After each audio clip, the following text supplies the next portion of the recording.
আজ আমি বানাবো ডিমের ঝোল আন্ডা করি। তো আমি ডিমগুলোকে 10 মিনিট বয়েল করে ছিলে রেখেছি। আর এই তেজপাতা, লঙ্কা, দারচিনি, জিরা এগুলো আমি তেলের উপরে দেব।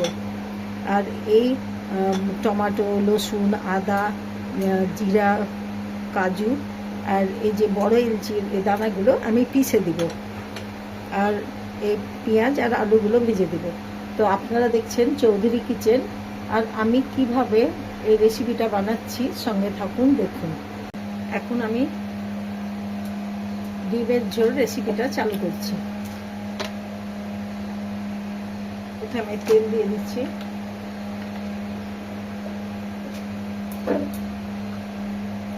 এবার লবণ হলুদ লাগিয়ে ডিমটাকে আমি রেখেছি, ডিমটা ভেজে নিয়ে ভালোভাবে।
ডিমগুলোকে প্রায় লাল করে আমি ভেজে নিব।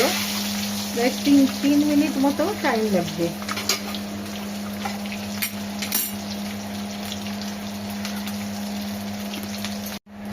ডিমটা ভাজা হয়ে গেছে। এবার আমি আলুগুলোকে ভেজে নেব, আলু পেঁয়াজ। তো তেল দিয়ে দিলাম। এবার লঙ্কা, তেজপাতা, জিরা, দারচিনি, লবণ দিলাম।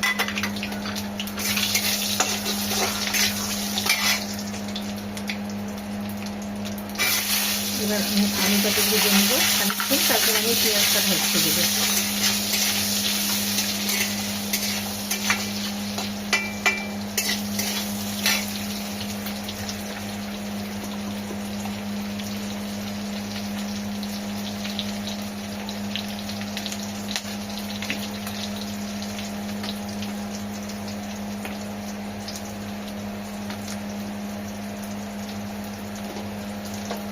হলুদ দিয়ে দিলাম।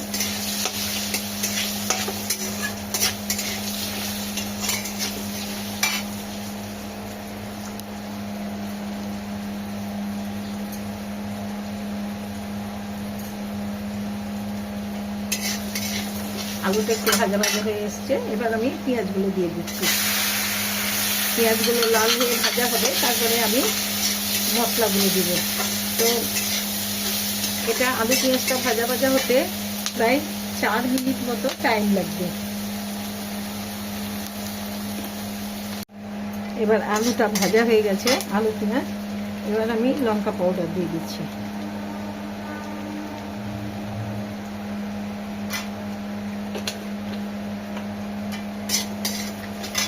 মশলাটা বেটে রেখেছিলাম, আদা, রসুন, জিরা, মশলাটা আমি এখন দিয়ে দিচ্ছি।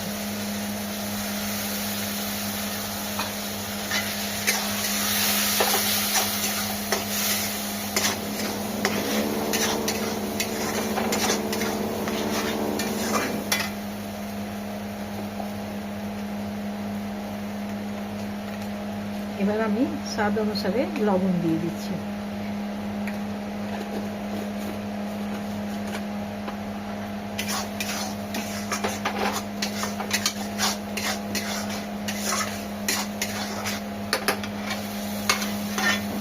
এই মশলাটাকে ভালোভাবে কষে নিতে হবে। কষতে প্রায় 3-4 মিনিট মতো টাইম লাগবে। তারপরে মশলাটা কষা হয়ে গেলে আমি তখন জল দিয়ে দিব। জল দেওয়ার পরে আলুগুলো সেদ্ধ হলেই তখন ডিম দিয়ে দিব। তারপরে এটাকে ধনেপাতা দিয়ে নামিয়ে দেব। তো এখন 3-4 মিনিট মতো এটা কষা হোক মশলাটা। এবার মশলাটা কষা হয়ে গেছে, প্রায় 4 মিনিট মতো লাগলো। এবার আমি জল দিয়ে দিচ্ছি।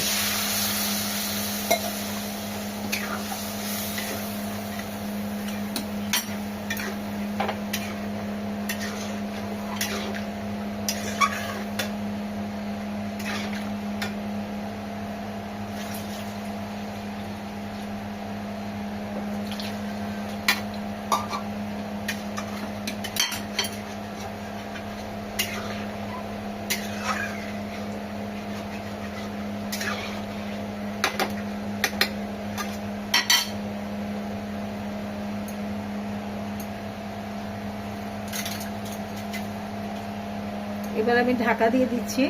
প্রায় 5-7 মিনিটে আলুগুলো একদম বয়েল হয়ে যাবে। তারপরে আমি ডিমগুলো দিয়ে ধনেপাতা দিয়ে একে আমি ডিমের ঝোলটাকে নামিয়ে নিব। এবার দেখা যাক, ডিমের ঝোলটা বোধহয় হয়ে গেছে।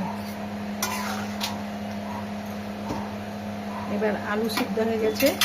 এবার আমি ডিমগুলোকে একটু কাঁটা দিয়ে চিড়ে নেব, তো এতে ঝোল ঢুকবে, তো খেতে অনেক টেস্টি হবে। তো ডিমগুলো দিয়ে দিলাম। আর একটা আমলেট বানিয়ে রেখেছি, তো এই আমলেটটা দিলে ঝোলের মানে অনেক ভালো স্বাদ হবে। এবার একটু আমি এভারেস্ট গরম মশলা দিয়ে দিচ্ছি।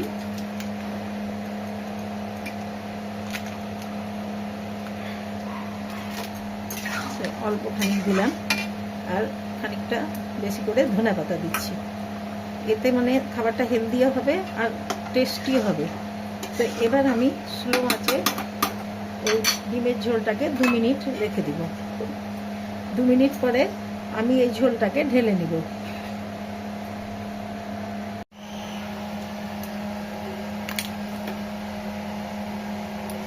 আপনারাও এরকমভাবে ডিমের ঝোল বানাবেন, ডিমের কারি, আর আপনাদেরকে ভালো লাগবে। আর আমার চৌধুরী কিচেনকে লাইক করবেন, কমেন্টস করবেন, শেয়ার করবেন, সাবস্ক্রাইব করবেন। Thank you, bye by.